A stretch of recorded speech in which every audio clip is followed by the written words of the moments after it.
दोस्तों, अगर हम रामायण के युद्ध के कारणों के बारे में समझें तो इसके कई कारण हमें इतिहास में मिलते हैं।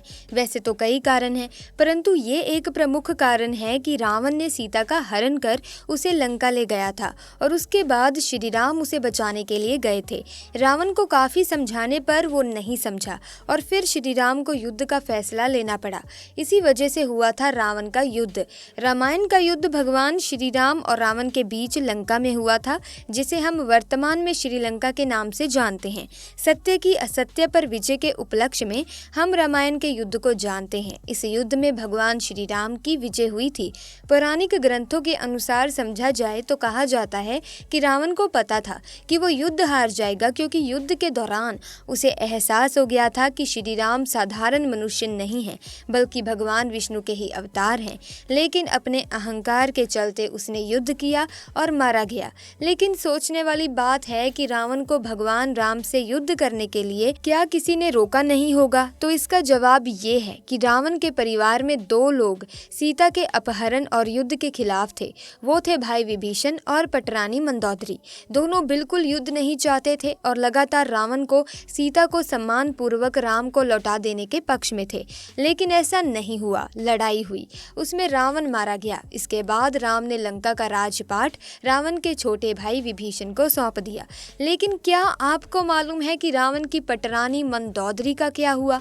आखिर क्यों उसने विभीषण से शादी का फैसला किया? क्या ये सच है कि रावण की मृत्यु के बाद मंदोदरी ने विभीषण से विवाह कर लिया था?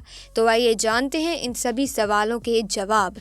ऐसे में सबसे पहले ये जान लेते हैं कि मंदोदरी का जन्म कैसे हुआ और रावण से विवाह कैसे हुआ था। दोस्तों, पुराणों की एक कथा के मुताबिक मथुरा नाम की एक अप्सरा कैलाश पर्वत पर भगवान शिव की तलाश में पहुंची। भगवान शिव को तलाशते हुए जब वो भगवान शिव के पास पहुंची तो उसने वहां पार्वती को ना देखकर शिव को रिझाने के प्रयास शुरू कर दिए।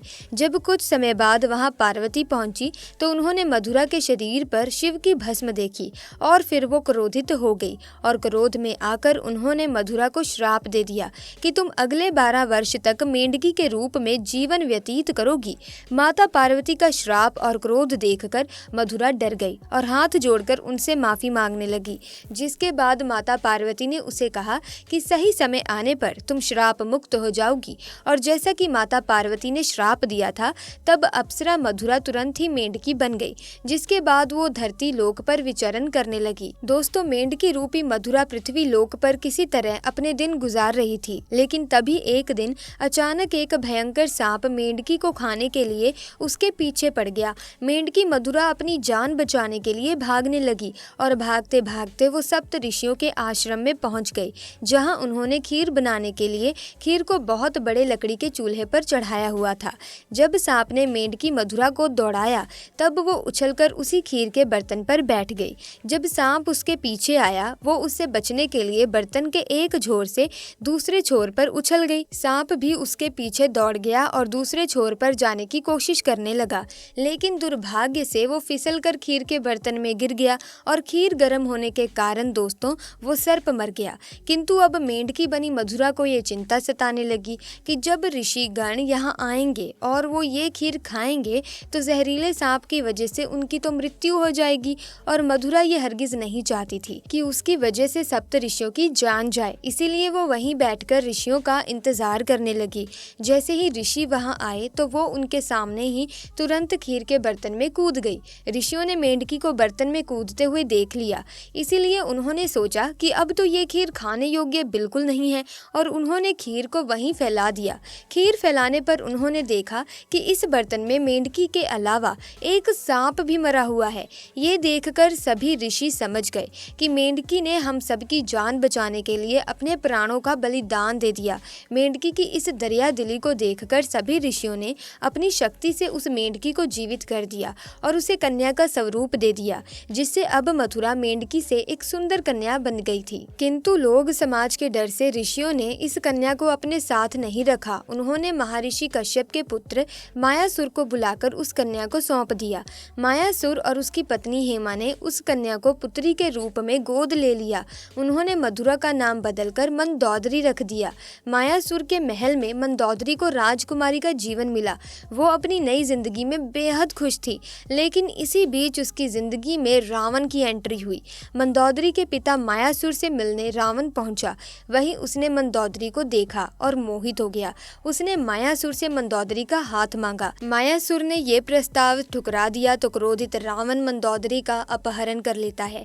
दोनों राज्यों में युद्ध की स्थिति बन गई, लेकिन मंदोदरी जानती थी कि रावण उसके पिता से ज्यादा शक्तिशाली शासक है, इसीलिए मंदोदरी ने रावण के साथ रहना स्वीकार किया। दोस्तों, राजस्थान के जोधपुर के मंडोर रेलवे स्टेशन के पास एक जगह है जिसके बारे में ये मान्यता है कि इस स्थान पर रावण ने मंदोदरी के साथ 7 फेरे लिए थे। कुछ मान्यताओं के अनुसार भगवान शिव के वरदान के कारण मंदोदरी का विवाह रावण से हुआ था। मंदोदरी ने शिवलेश्वर नाथ मंदिर में भगवान शिव की आराधना की थी। ये मंदिर मेरठ के सदर इलाके में है। मंदोदरी का चरित्र दोस्तों रामायण में बेहद नैतिक दिखाया गया है। जब रावण ने सीता का अपहरण किया था तब मंदोदरी ने इसका विरोध किया था। मंदोदरी बार बार रावण को ये समझाने का प्रयास करती रही कि दूसरे की पत्नी का अपहरण अपराध है, लेकिन रावण नहीं माना। आखिरकार राम के साथ युद्ध में रावण की बुरी पराजय हुई। वो मारा गया और मंदोदरी विधवा हो गई। कहते हैं कि मंदोदरी अपने पति द्वारा किए गए बुरे कार्यों से अच्छी तरह परिचित थी। वो रावण को हमेशा यही सलाह दिया करती थी कि बुराई के मार्ग को त्याग कर सत्य की शरण में आ जाएं। लेकिन अपनी ताकत पर घमंड करने वाले रावण ने कभी मंदोदरी की बात को गंभीरता से नहीं लिया और उसका परिणाम तो आप सभी जानते ही हैं। मंदोदरी के साथ भी रावण ने बलपूर्वक अपहरण करके विवाह किया था, लेकिन विवाह के बाद मंदोदरी सच्चे मन से रावण को पति के रूप में स्वीकार कर लेती है। हालांकि उसने रावण को बार बार समझाने की कोशिश की कि सीता का अपहरण करके उसने बहुत गलत काम किया है, उसे इस भूल को सुधार लेना चाहिए। रावण की मौत के बाद भगवान राम ने मंदोदरी को विभीषण से शादी का प्रस्ताव दिया। उन्होंने समझाया कि विभीषण के साथ मंदोदरी की जिंदगी बेहतर रहेगी, लेकिन मंदोदरी ने इस प्रस्ताव को अस्वीकार कर दिया। कहा जाता है कि इसके बाद एक बार भगवान राम, सीता और हनुमान के साथ मंदोदरी को समझाने गए।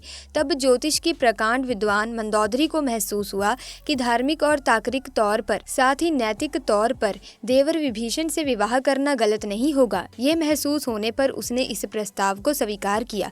विभीषण से उसकी शादी हुई। रावण के मरने के बाद जब मंदोदरी विधवा हो जाती है तब भगवान राम विभीषण को सलाह देते हैं कि उसे अपनी भाभी से विवाह कर लेना चाहिए।